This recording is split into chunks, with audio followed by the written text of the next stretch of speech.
ఈ కలుగులోంచి క్రిమినల్ ఎలకలన్నీ బయటికి పట్టుకోవద్దు, ఎక్కడ తిరుగుతే చూద్దాం. వీటిలో మీరు తీయాల్సిందల్లా ఒక ఫోటో తీయండి.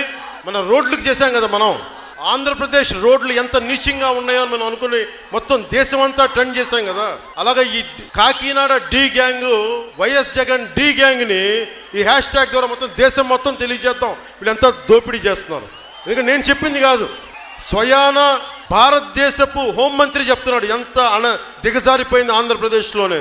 ఈ ట్యాగ్ తోటి ఆడపిల్లలు చెప్తా ఉన్నా, మగపిల్లలకి మీకు ధైర్యం లేకపోతే, మీకు ధైర్యం ఉందా లేదంటే ఆడపిల్లల చేత చెప్పించాలి, మీకు లేదా మీకు కట్గ తిక్కన కథ చెప్పాలి మేము మళ్ళీ మీకు. అందుకని ఈ photo any criminal, YCP criminal ఎవడైనా సరే మిమ్మల్ని బెదిరిస్తుంటే వీడియో ట్యాగ్ చేసి ఈ హ్యాష్ ట్యాగ్ పెట్టి ఆంధ్రప్రదేశ్ డీజీపీ ఆఫీస్కి, భారతదేశపు హోంమంత్రిత్వ శాఖకి ట్యాగ్ చేయండి, జనసేనకి ట్యాగ్ చేయండి. మీరు ట్యాగ్ చేసి చూడండి వాళ్ళని.